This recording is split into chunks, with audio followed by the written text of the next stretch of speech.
Hey everyone, Kathy the Vegan Prepper here, all by myself again, doing a Kathy chat. Where's Adam? I don't even know. He's at work. That's where he is. Do-do-do, do-do-do, vegan prepper. Do-do-do, do-do-do, vegan prepper. Okay, so Kathy chat, all by myself. I'm doing a little bit of a life update and sort of a cookbook recommendation. This is about my 17th take, so my voice is already shot. So I'm already kind of like at the very beginning. I'm gonna try to get through this thing and make it not ridiculously long and unfocused. And hopefully I have a better chance of doing it this time because I've already done it twice before and I know what I want to talk about.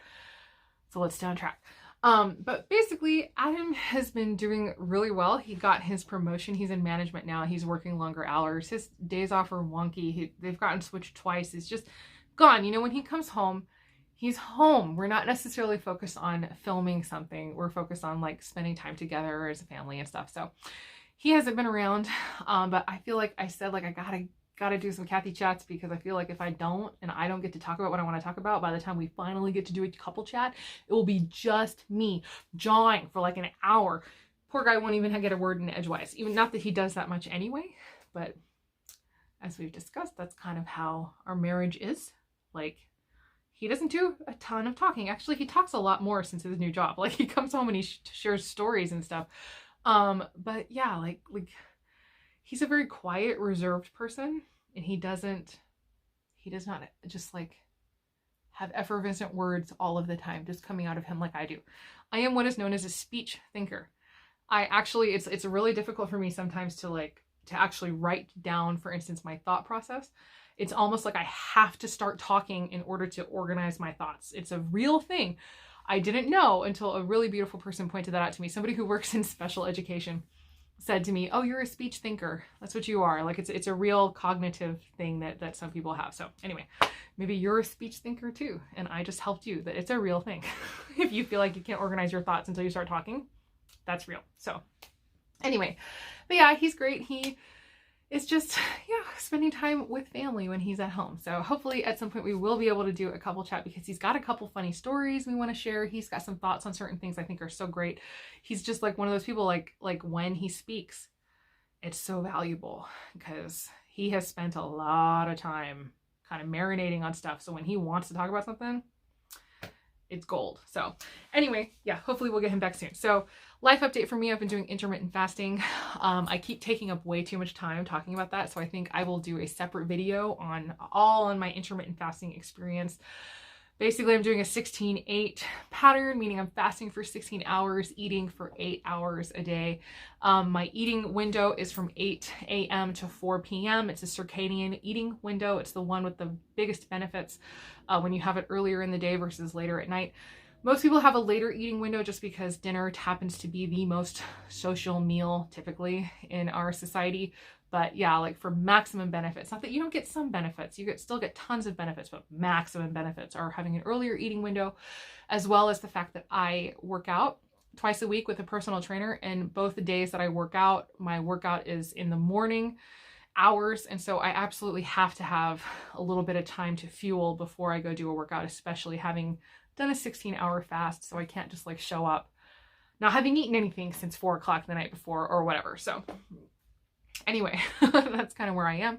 So I haven't been posting as much because I'm actually taking an online course right now and I'm not 100% sure that I can recommend it just because it's really expensive. So I want to get through it before I really start talking about it. But it was something that I really wanted to learn actual information about because like I woke up in the middle of the night, for instance, my mouth was so dry. I almost couldn't even make saliva enough to re-wet my mouth. Come to find out that you flush electrolytes in your fasting state.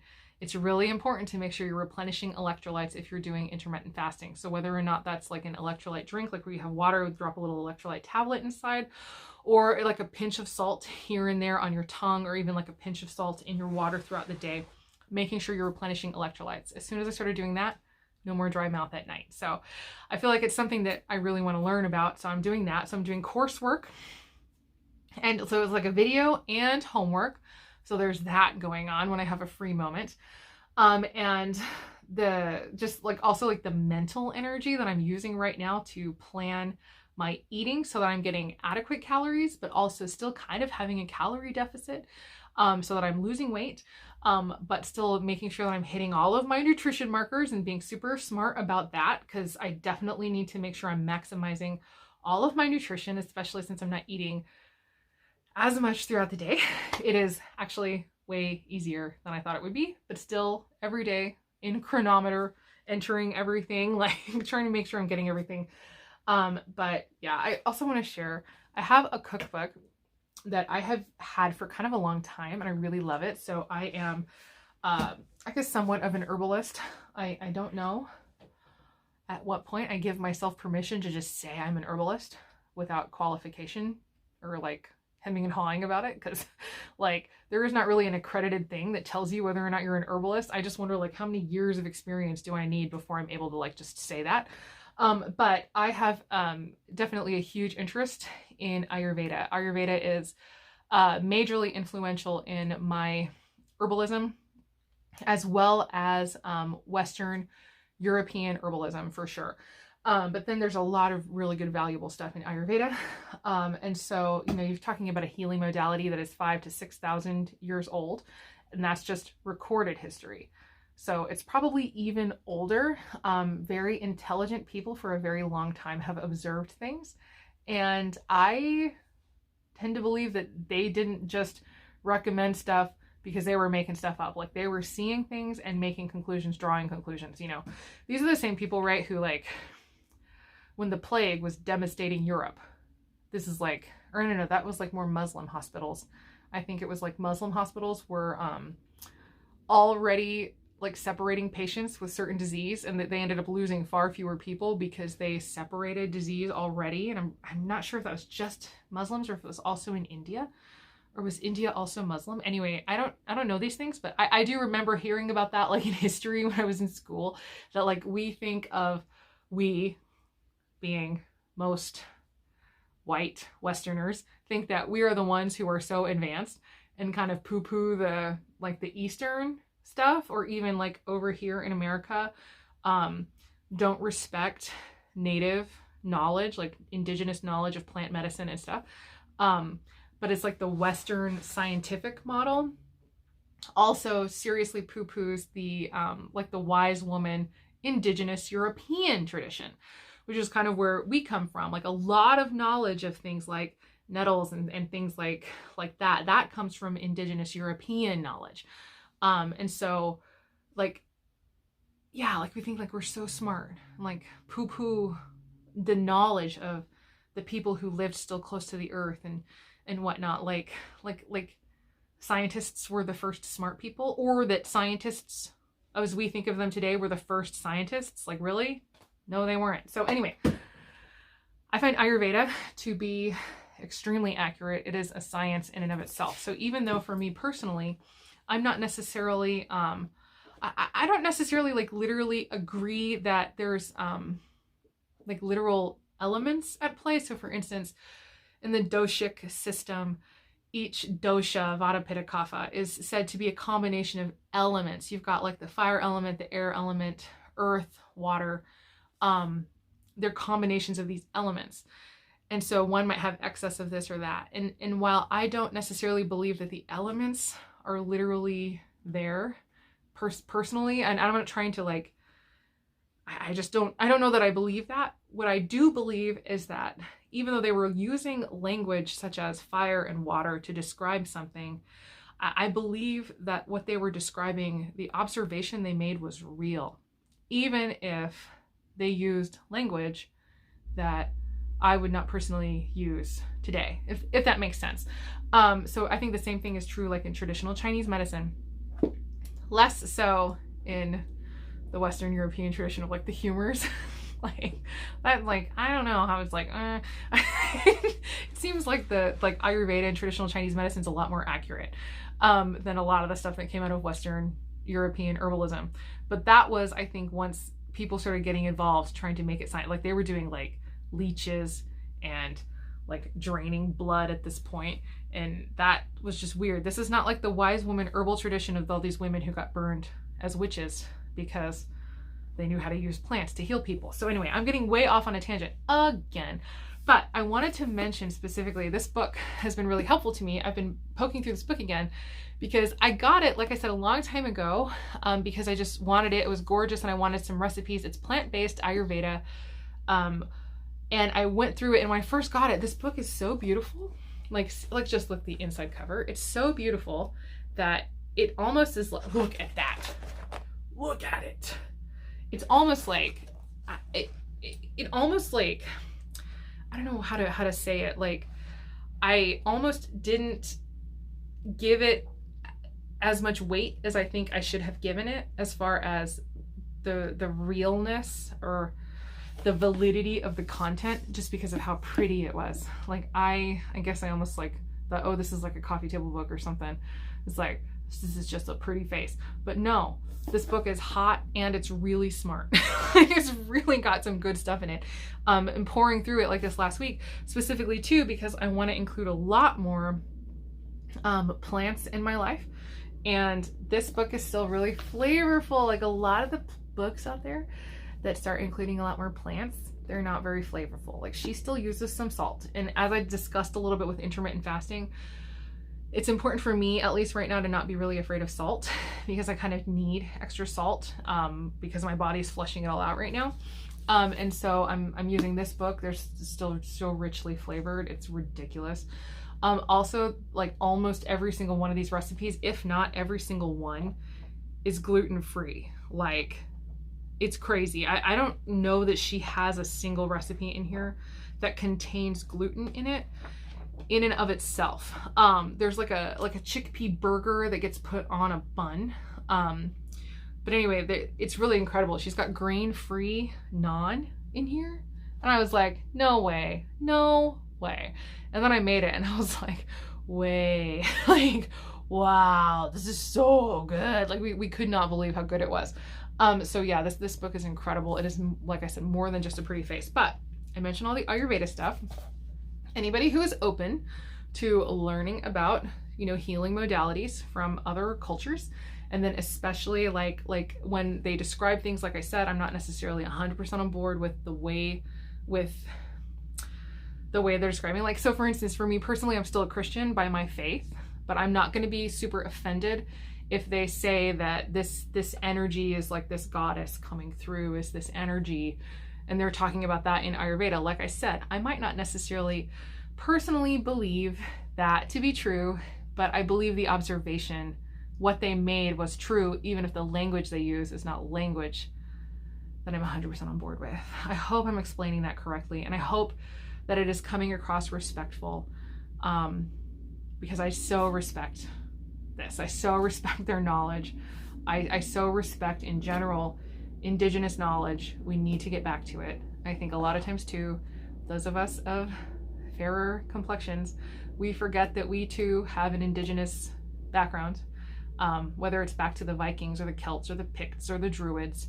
We also have Indigenous European culture behind us that was very much more in tune with the earth and knew and understood things that, you know, as the Western world expanded and the focus was on really dominating and forcing nature to produce, which is not necessarily bad, right? Because it supports the population, but like getting, the further removed we get from that original design and that original plan, I think that's just the sicker we get. And so not just physically, but mentally, emotionally, spiritually. I mean, like I said, I am a Christian, but you can't ignore some of the stuff that's coming out, like the science behind grounding, for instance, just going out and getting your feet on the earth, and the fact that it completely resets your electromagnetic field, and it changes the way that you feel. It changes the way that you interact with life, just to be on the ground. And that is because our natural, at least again from a Christian perspective, our natural habitat is a garden. That's what God made us for. From my personal belief system, He made us and stuck us in our garden because that's our natural habitat. We are meant to be close to the earth. So anyway, and back then it wasn't harmful. So now, of course, there's harmful stuff. But anyway, there's a whole section in the very beginning of the book that is kind of like a little Ayurvedic primer. and teaches you about a lot of the stuff. So if you were interested at all in learning about Ayurveda, but also having some absolutely delicious plant-based recipes, pretty much every one of them is gluten-free, and also a lot of them are really low carb. So I'm not necessarily in the camp, of course, obviously I'm vegan. I don't believe that like all these buckets are carbs. I'm not in the camp of people that believe that like carbs are like demonic to your body or whatever. But I also can appreciate the fact that, for instance, you know, instead of rice, she's using cauliflower rice. And how could that be bad? Except for potentially you have to make sure that you're still getting adequate calories. But getting more plants into your life and having it still be super flavorful and good. I also have begun to believe that this may be the perfect transitionary type cookbook to somebody who's just eating standard food and wants to start eating healthy plant-based recipes. Maybe start here. Like I said, she still uses salt. She still uses some oil. She still uses things like that. The stuff that comes out of these recipes is so flavorful and so good that you don't necessarily have to immediately go to salt, oil, sugar-free kind of food that will taste very bland to somebody who is transitioning. So now, like, if you don't have incredible health issues that you're trying to overcome, heart disease, whatever, that maybe something like this could make the transition just a little easier if you happen to already like Indian food. So anyway, I'm loving that book. It's beautiful. Like I said, it's a beautiful book, but it's so much more than just a pretty book. So anyway, thought I would mention it because yeah, it's just really good. So I guess that'll be like a little bit of my life update stuff. So current events. What do I want to say about current events? Gosh, part of me thinks almost like I need to go ahead and stop so that I can do multiple takes here. Hopefully I won't need them. So I don't know, I'm just gonna keep going. I don't have specific things, you know, like I think a member of parliament in Britain was just stabbed to death. There was just a bombing, I think, in Scotland. We're seeing stuff, you know, protests, violence breaking out in, was it Italy? Yes, in Milan, I believe. Violent protests breaking out over, I guess, essentially vaccine passports. I don't know if I'm even allowed to say that word, but there it is, I did. France too, ongoing violence and protests. The insanity of what's going on in Australia. People just locked in their houses for like 2 years or whatever. It's crazy. I don't know if it's 100%, like I don't know, 2 years, but it's like a really long time. People facing all kinds of things. I think in the US, we still have it pretty darn easy. But it is definitely hard to not, how do I want to say, it's hard to not look at the rest of the world and think we could totally go that way very soon. Especially in Arizona. Like, I live in a pretty free state, even in the US. I'm in Arizona. There are states in the US that are so not free at all. Like California, Vermont. There's even like, so within the US, for anybody who's not in the US, like a lot of the rules for all of this stuff, the thing that shall not be named, a lot of the rules are different state to state. And so, so definitely in Arizona, we're still fine. Like I just went shopping. I just went, you know, I went and visited my husband at work. We, you know, like we're free to move around a lot more than a lot of places are.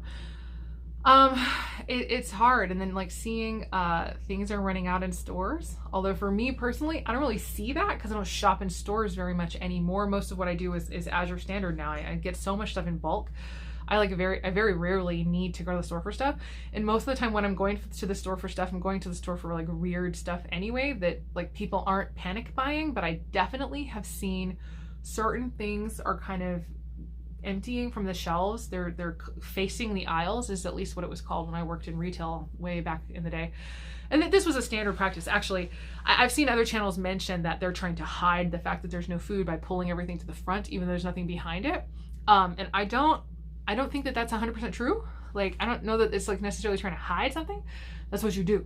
So like even back when I worked retail, I worked at a Walgreens, for instance, and we would have to face the aisles.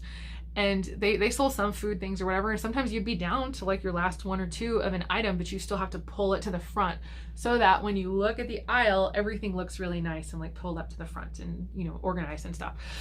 And so that's just a standard practice in stores. I don't necessarily think that, like, it's just funny like watching some of these things, like some of these prepping channels right now. Like, I have had to stop watching certain things because I'm like, I can't have this like constant, like, oh man, I don't know what I want to say. I mean, I know what I want to say, but I don't want it to come across as a criticism, but there is this part, this is an observation that I am making. It really feels like some certain channels, some certain people are almost like they're saying like doom and gloom. They're trying to warn people, get people ready. But there is almost like this feeling behind it of like they're like a kid on Christmas morning, like, see, like they're validated now. And I hope that that's all it is, that it isn't like a, there's like a certain, oh gosh, God, what am I trying to say? There's like almost there's like a certain level of confidence behind a lot of them that I haven't seen before, where they've talked before and it's been nice, but now it's like, see, I'm super valid. Every single thing I'm saying, like they feel very validated by what is going on in the world at large. And like I said, hopefully that is all that it is. And so it could be read, some people might read that too as almost like there's some part of like a lot of the prepping community that's like secretly thrilled about all of the crap that's going down in the world. And that's terrible. Like for me personally, nothing could be further from the truth. I am so unhappy. Like I'm happy, like for the most part, I feel like we are relatively prepped for almost anything that could come our way as far as like kind of normal stuff. We've talked many times on the channel before about, you know, like actual like world ending events or whatever. I don't think we're going to survive that. I don't feel like that's something that we're going to get through, but you know, things like stores being emptied, even like markets tanking. So, you know, like we're pretty set for quite a nice length of time.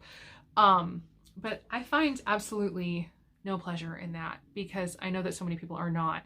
But yeah, I think that there's just so many channels right now are putting out like video after video after video after video, like every single day, talking about something else that's going on or talking about some other thing, or you got to prepare this, you got to prepare that, prepare this, prepare that, prepare this, prepare that. And it's like, I don't know. So like I have a video on that just says still, you gotta like keep yourself focused. I have a video on the channel that I think was a pretty good video. I got really good response on it of like how I prioritize my preps, especially on a budget. And I'm still just kind of following that same thing. And so adding to that, of course, now, like I said, I'm doing my intermittent fasting and losing weight and getting fit. So that's a major component, is focusing on health. But I don't know. I have no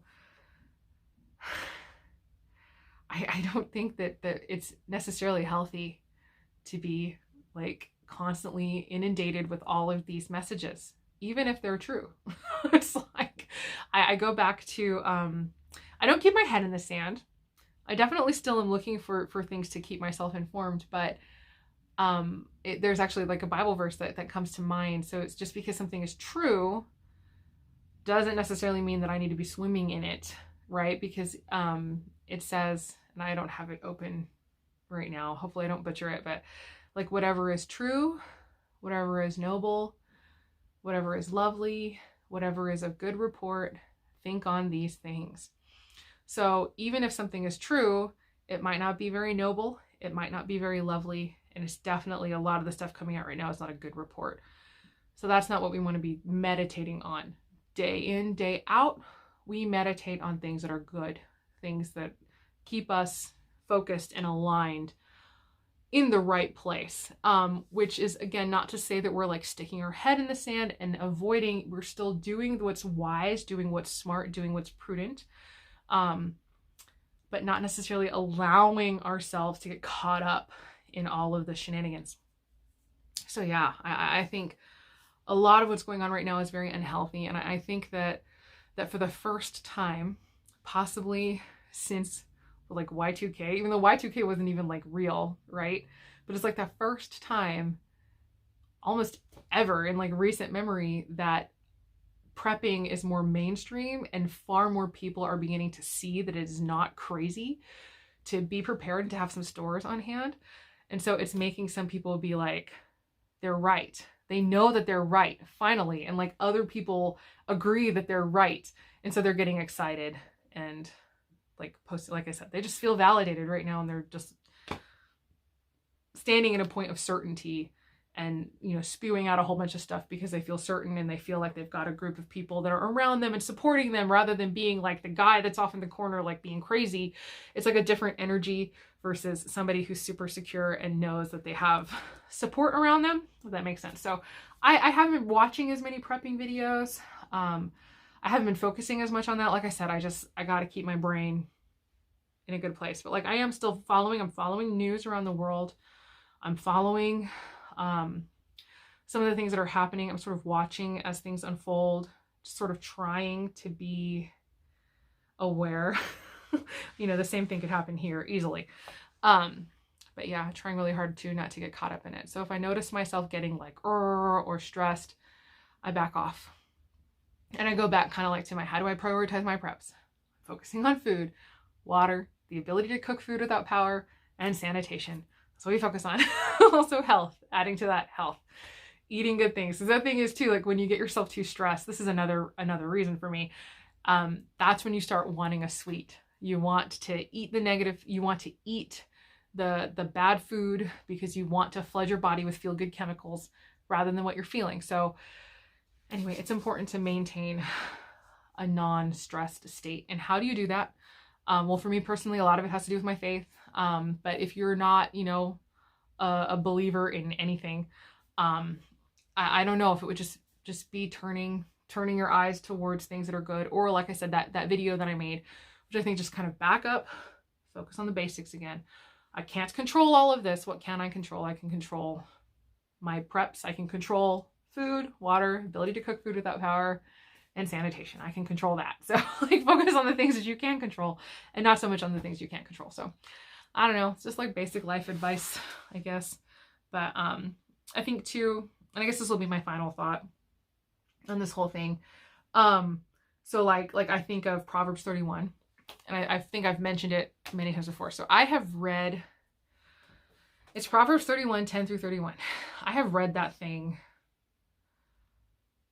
probably at least 1,000 times in my lifetime. It is something that I turn to constantly. I reread it over and over and over again.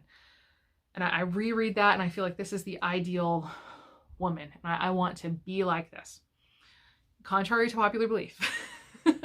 The ideal, and I think almost anybody would agree, Proverbs 31, 10 through 31 represents the ideal biblical woman. And contrary to what people would think, this woman is a businesswoman. She is working. She's off buying a field. She's doing real estate. She's selling wares in the market. She is a working woman and taking care of her household. But one of the things that I think is really clear to see, one of the things that jumped out at me a few years ago, and I'll share this briefly just because it was something that really helped me. I used to be like, well, why can't I be like that? I can't ever seem to get my crap together. Like this chick does. It's like, I'm so ridiculous. And I can't even, for one, it's also it's like an ideal picture. But if you notice, there's a part where it says that she prepares portions for her maidservants. So the lady has servants taking care of stuff at home while she's off doing her work. Okay. So it's like, like that was a big lightning bolt kind of aha moment. It's like, well, I don't got me a posse of servants at my house. So I have a lot of stuff that I still have to take care of in my house. So even though I do run a business and I do all that stuff, I am not as accomplished as this woman, but I don't have as much help as she did. So anyway, that was free, little tidbit. That wasn't what I was going to talk about, but it just talks about like, also there's a little verse right there where it says she does not fear the winter or like the cold because all of her family is clothed in double layers. So she's not afraid of what's going to come because everyone has double layers. But this is another tidbit that I realized as I was reading through the rest of the thing. Like, I don't know if people recognize the language, if they aren't into spinning, like I spin and knit and all that stuff. So much of the language of the entire chapter is about her spinning. She puts her hands to the distaff and the spindle. She's spinning. She's creating wool. She's creating flax. She's creating all of this stuff. She is weaving cloth. She's so much of what she's doing throughout the chapter is spinning and then weaving. And then she says she's not afraid because her family's clothed in double layers. And those double layers are what she has been spending like every waking hour preparing and doing while she's doing her other work. She's getting other things accomplished, but she's doing that work constantly. And so that was something that kind of hit me too, where it was like, she can laugh at the days to come. It says she can laugh at the days to come, to be joyful. One of the pastors at my church, I thought was so sweet. She said, so she doesn't take things so seriously. Women need to stop taking things so seriously. A lot of women get like really uptight and take things too seriously. But this woman laughs at the days to come. I think a lot of that just has to do with being prepared. It's preparedness. I think it's another example of preparedness, just like right there, doing the work so that you're not so afraid because you're clothed in double layers. And so for me, literally, even though I do spin, I don't like make my family's clothes. But for me, this right here is like double layers for my family. So when, shelves are going bare and prices are skyrocketing and there's unrest and issues, abounding in the world, there's part of me that says, you know what, I'm not really afraid of that because my family's clothed in double layers. I have preparations made in advance for my family. And so I think that is a lot of what prepping is supposed to be about. It's supposed to give you peace. It's supposed to help give you a sense of security, and not the kind of peace that leads to inaction. So now it's like, okay, I'm set. Boom. I don't have to do anything anymore. But it's like the kind of peace that's like, I'm continually preparing, but now I can laugh at the days to come because I've been preparing and I'm not stopping preparing, but I'm going to keep preparing. So anyway, those are just kind of my thoughts. I guess it's like kind of what I've been thinking about a lot too. Just like I said, just all the craziness, the shenanigans, the craziness going on in the world right now. And then trying to keep that center, trying to keep that peace, focus on what I can focus on. And then just sort of think about those concepts of preparing for my family and keeping everybody, healthy and strong and doing well. So anyway, I guess that's it. So that's some of what I was thinking about, and hopefully, I don't know if it helps anybody else. But yeah, it's really important, not only for eating habits, but just in general, your stress and cortisol levels. Keep that thing in check, right? Rejoice always, pray without ceasing, in all things give thanks, for this is the will of God in Christ Jesus for you. Because that's like so important. Whatever's of good report, think on these things, because according to your faith, it will be measured out to you. And whatever we focus on is what we receive. Whatever we are believing for is what happens in our lives. Like, like more spiritualist people would say, energy flows where focus goes. So whatever we're focusing on, that's where energy is going towards. And I believe too, like even like I've mentioned with like the Ayurveda, there's so many concepts in the Bible like faith that I truly believe. For instance, can I say this? Yeah, I can say whatever I want. Hopefully nobody gets angry with me. But if you do, okay, it is what I think. So I believe the law of attraction is real. I just call it faith. So that's like another example where I believe that people in the world, maybe, or the system, spiritual systems or whatever, have stumbled upon this truth. It's very clear in the Bible that faith is the vehicle by which we receive things in our lives. And yeah, I believe that that's real. So that's another reason why I try so hard to keep myself very focused on a certain way. And when I'm prepping even, I'm thinking of that concept I just shared with you, that she has no fear of the winter because all of her family is clothed in double layers. That this is like, we are set. We are taken care of. We are healthy. We are strong. This is my focus, not like fearing the thing that can happen. It's more looking at, no matter what happens, we're fine. So that's always my focus. Anyway, it's like it's just a slight energetic shift in the way that you believe. But anyway, didn't mean to get so philosophical, but that's a lot of the kind of stuff that I think about. I can get it on my mind. It's stuff that I I really work at maintaining that happy, unstressed state. Habits that I have developed over the years. It's probably another video I should do at some point.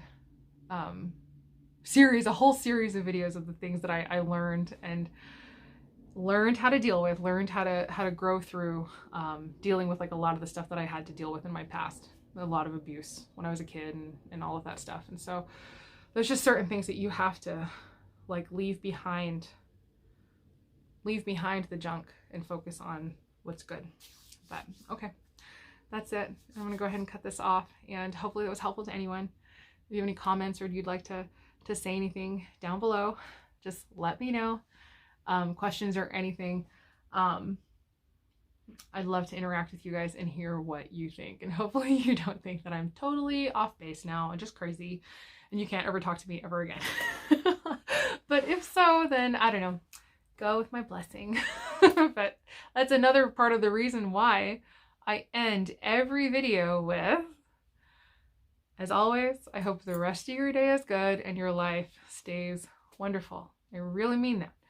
Even though I'm a prepper, I know it sounds crazy probably, but it's just like, I tend to prep from a much more positive perspective, but I hope that it's not a weak perspective. Actually, I get angry. That's a whole other video. I'm trying to close this one.